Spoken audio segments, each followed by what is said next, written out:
നമസ്കാരം. മലയാളി വാർത്ത ഇൻസൈഡിലേക്ക് സ്വാഗതം. VT ബൽറാമിനിരിക്കട്ടെ ഒരു കുതിരപ്പവൻ. വഷളന്മാർ എന്ന് ബഹുവചനത്തിൽ പറഞ്ഞ് രണ്ടാളുടെയും ഫോട്ടോ വെക്കാൻ കാണിച്ച തിരിച്ചറിവിന് പ്രത്യേകം അഭിനന്ദനങ്ങൾ. വഷളന്മാർ പഠിക്കുമോ? ഇടതുവശത്തിരിക്കുന്നത് നല്ല മുടിയൊക്കെയുള്ള ബോബി ചെമ്മണ്ണൂർ, വലതുവശത്ത് മുടിയില്ലാത്ത അരുൺകുമാർ. രണ്ട് വഷളന്മാരെന്ന് VT ബൽറാം. ബോബി ചെമ്മണ്ണൂരിന് തൊട്ടു പിന്നാലെ ഇപ്പോൾ റിപ്പോർട്ടർ TVയും അരുൺകുമാറും അടപടലം പെട്ടിരിക്കുന്നു. സംസ്ഥാന സ്കൂൾ കലോത്സവവുമായി ബന്ധപ്പെട്ട വാർത്താവതരണത്തിൽ റിപ്പോർട്ടർ TVയിലെ ഡോക്ടർ അരുൺകുമാർ സഭ്യമല്ലാത്ത ഭാഷയിൽ ദ്വയാർത്ഥ പ്രയോഗം നടത്തിയതുമായി ബന്ധപ്പെട്ട് ബാലാവകാശ കമ്മീഷൻ ചെയർപേഴ്സൺ KV മനേജ് കുമാർ ഇപ്പോൾ കേസെടുത്തിരിക്കുന്നു. കലോത്സവത്തിൽ പങ്കെടുത്ത് ഒപ്പന അവതരിപ്പിച്ചതിൽ മണവാട്ടിയായി വേഷമിട്ട കുട്ടിയോട് റിപ്പോർട്ടർ ചാനലിലെ ഒരു റിപ്പോർട്ടർ ദ്വയാർത്ഥ പ്രയോഗം നടത്തുകയും തുടർന്ന് അരുൺകുമാർ ഇതിനെ ശരിവയ്ക്കും വിധം വീണ്ടും ദ്വയാർത്ഥ പ്രയോഗങ്ങളിലൂടെ ആ പെൺകുട്ടിയെ അപമാനിക്കുകയും ചെയ്തു. ഇത് സംബന്ധിച്ച് ചാനൽ മേധാവിയിൽ നിന്നും തിരുവനന്തപുരം ജില്ലാ പോലീസ് മേധാവിയിൽ നിന്നും കമ്മീഷൻ അടിയന്തര റിപ്പോർട്ട് തേടി. ഒരു ഭാഗത്ത് പ്രശസ്ത നടി നേരിട്ട ദുരനുഭവങ്ങളോടൊപ്പം മാധ്യമങ്ങളും ചാനലുകളുമൊക്കെ ചേർന്ന് നിൽക്കുമ്പോഴാണ് റിപ്പോർട്ടർ TVയുടെ ഈ കൊടും ക്രൂരത. റിപ്പോർട്ടർ ചാനലിന്റെ ചീഫ് കൺസൾട്ടിംഗ് എഡിറ്ററാണ് ഇപ്പോൾ പൂർണ്ണമായി കുടുങ്ങിയിരിക്കുന്നത്.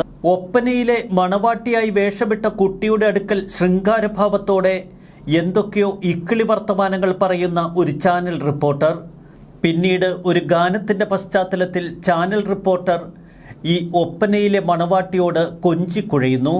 ഈ വീഡിയോ രംഗം കണ്ടാൽ മലയാളികൾക്കൊക്കെ ലജ്ജ തോന്നും. ഒടുവിൽ മലയാളത്തിലെ ഒരു പ്രമുഖ ചാനലും അതിന്റെ മുഖ്യ എഡിറ്ററും എത്തി നിൽക്കുന്ന അധംപതനം. ഇൻവെസ്റ്റിഗേറ്റീവ് ജേർണലിസം എന്ന പാതയിലാണ് ഒരു കാലത്ത് കേരളത്തിലെ മാധ്യമങ്ങൾ സഞ്ചരിച്ചിരുന്നത് എങ്കിൽ ഇപ്പോൾ ഇക്കിളി ജേർണലിസത്തിലേക്ക് കടന്നിരിക്കുന്നു. ഡോക്ടർ അരുൺകുമാർ മുൻപ് അവതരിപ്പിച്ച പല വാർത്തകളും ഇത് ശരിവെക്കുന്നതാണ്. എന്നാൽ മകളുടെ പോലും പ്രായമില്ലാത്ത ഒരു പെൺകുട്ടിയോട് ദ്വയാർത്ഥ പ്രയോഗം നടത്തുന്ന ചാനൽ എഡിറ്റർ ഇനി എന്ത് മറുപടി പറയും? തൻ്റെ മകളുടെ പ്രായം പോലുമില്ലാത്ത ഒരു കൊച്ചു പെൺകുട്ടിയെ വെച്ചാണ് അവർ ഈ തീക്കളി നടത്തിയത്. സംഗതി പോക്സോ കേസാണ് എന്ന് ചിലർ ഓർമ്മപ്പെടുത്തുന്നു. ബാലാവകാശ കമ്മീഷൻ നിർദ്ദേശത്തെ തുടർന്ന് പോലീസ് കേസെടുക്കുമെന്ന വിവരങ്ങളാണ് ഇപ്പോൾ തലസ്ഥാനത്ത് നിന്ന് പുറത്തു വരുന്നത്. പോലീസ് കേസെടുത്താൽ അതിൽ പോക്സോ വകുപ്പ് ചുമത്തേണ്ടി വരും. ബോബി ചെമ്മണ്ണൂരിനെ ഇപ്പോൾ ദ്വയാർത്ഥ പ്രയോഗത്തിൽ അകത്തിട്ടിരിക്കുന്ന സംസ്ഥാന ഭരണകൂടത്തിനും പോലീസിനുമൊക്കെ വലിയ വെല്ലുവിളിയായി മാറിയിരിക്കുന്നു ഇപ്പോൾ റിപ്പോർട്ടർ TVയും അതിലപ്പുറം അരുൺകുമാറിന്റെ ഈ സംഭാഷണവും. സമൂഹ മാധ്യമങ്ങൾ അക്ഷരാർത്ഥത്തിൽ തിളച്ചുമറിയുകയാണ്. അരുൺകുമാറിനെതിരെ കേസെടുത്ത് അയാളെ ജയിലിലടയ്ക്കാൻ പലരും സമൂഹ മാധ്യമങ്ങളിൽ കുറിപ്പുകൾ ഇടുന്നു. ചാനൽ മത്സരത്തിൽ ആരോഗ്യകരമല്ലാത്ത പല പ്രവണതകൾക്കും ഇതിനിടയിൽ റിപ്പോർട്ടർ TV തുടക്കമിട്ടു. അതുകൊണ്ട് തന്നെ ബോബി ചെമ്മണ്ണൂർ ഹണി റോസിനോട് നടത്തിയതിലും ഗുരുതരമായ ദ്വയാർത്ഥ പ്രയോഗങ്ങളാണ് ഇപ്പോൾ കേരളം കേൾക്കുന്നത്. സ്കൂൾ കലോത്സവവുമായി ബന്ധപ്പെട്ട് റിപ്പോർട്ടർ ചാനൽ പുറത്തുവിട്ട ഒരു വീഡിയോ സ്റ്റോറി. ഒരു പ്രണയഗാനത്തിന്റെ പശ്ചാത്തലത്തിൽ ഒപ്പനയിലെ മണവാട്ടിയെ പ്രണയ പരവശനായി സമീപിക്കുന്ന റിപ്പോർട്ടറാണ് ഇതിലെ കഥാപാത്രം. ചാനലിന് റീച്ച് കൂട്ടാൻ വേണ്ടി പ്രായപൂർത്തിയാവാത്ത സ്കൂൾ പെൺകുട്ടിയെ വെച്ചുള്ള തീക്കളി. ഇതിൽ റിപ്പോർട്ടറുടെ മുഖഭാവമാണ് ഏറ്റവും അശ്ലീലം. വീഡിയോ എന്തോ മഹാസംഭവമാണ് എന്ന തരത്തിൽ പിന്നീട് ഡോക്ടർ അരുൺകുമാറും സംഘവും തമ്മിൽ ഒരു ചർച്ച നടത്തുന്നു. ഒപ്പനയിലെ പെൺകുട്ടിയെ ആ റിപ്പോർട്ടർ കണ്ടോ എന്നതാണ് അരുൺകുമാറിന്റെ ചോദ്യം. റിപ്പോർട്ടർ അതിനുശേഷം പെൺകുട്ടിയെ കാണാത്തത് പെൺകുട്ടിക്ക് ഭാഗ്യമായി എന്ന നിലയിൽ അരുൺകുമാർ മ്ലേച്ഛമായ വർത്തമാനം പറയുന്നു. തീർച്ചയായും ഇത് ഒഴിവാക്കപ്പെടേണ്ട ഒന്ന് തന്നെയാണ്. ദ്വയാർത്ഥ പ്രയോഗങ്ങളുടെ പേരിൽ ആദ്യം ജാമ്യം നിഷേധിക്കപ്പെട്ട ബോബി ചെമ്മണ്ണൂർ റിമാൻഡിലാകുന്നു. പിന്നീട് ഹൈക്കോടതിക്ക് മുൻപിൽ ബോബി ചെമ്മണ്ണൂരിന്റെ ജാമ്യാപേക്ഷ എത്തിയെങ്കിലും ഇത് അടിയന്തര പ്രാധാന്യം കൊടുക്കേണ്ട ഒന്നല്ല എന്ന് ഹൈക്കോടതി തീർത്തു പറഞ്ഞു. വരുന്ന ചൊവ്വാഴ്ച ബോബി ചെമ്മണ്ണൂരിന്റെ കേസ് ഹൈക്കോടതി പരിഗണിക്കൂ. അതിനിടയിലാണ് ഇപ്പോൾ റിപ്പോർട്ടർ TVയും അരുൺകുമാറുമൊക്കെ ഊരാക്കുടുക്കിൽ ചെന്നുപെട്ടിരിക്കുന്നത്. ബോബി ചെമ്മണ്ണൂരിന്റെ അറസ്റ്റ് വലിയ വിവാദ കൊടുങ്കാറ്റാണ് സംസ്ഥാനത്ത് ഉയർത്തിയിരിക്കുന്നത്.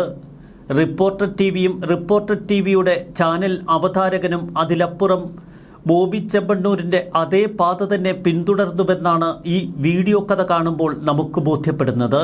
റിപ്പോർട്ടർ ചാനലിലെ റിപ്പോർട്ടർ ഷാബാസാണ് ഇക്കിളിപ്പെടുത്തുന്ന സംഭാഷണങ്ങൾ ഒപ്പനയിലെ ആ മണവാട്ടി കുട്ടിയോട് പറയുന്നത്.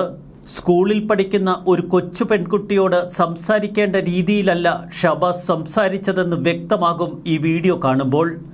സമൂഹ മാധ്യമങ്ങളിൽ വലിയ തോതിൽ വിമർശനങ്ങളാണ് ഈ വീഡിയോയുടെ പേരിൽ ഇപ്പോൾ ഉയരുന്നത്. മുൻപും നിരവധി വിവാദങ്ങളിൽപ്പെട്ടിരുന്നു അരുൺകുമാർ. എന്നാൽ വിവാദങ്ങൾക്കപ്പുറത്ത് ചാനലിന്റെ റേറ്റിംഗ് മാത്രമാണ് ഇവരുടെയൊക്കെ ശ്രദ്ധ.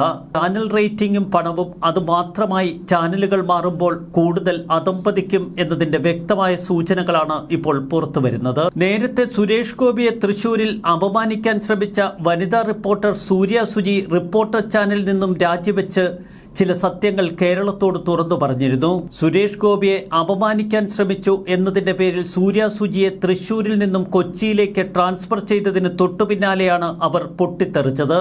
റിപ്പോർട്ടർ ടിവിയുടെ പ്രധാന ഉടമകളായ മുട്ടിൽ മരമുറി കേസിലെ പ്രതികൾക്കെതിരെ അന്ന് രൂക്ഷ ആരോപണങ്ങൾ മാധ്യമപ്രവർത്തകർ ഉയർത്തി.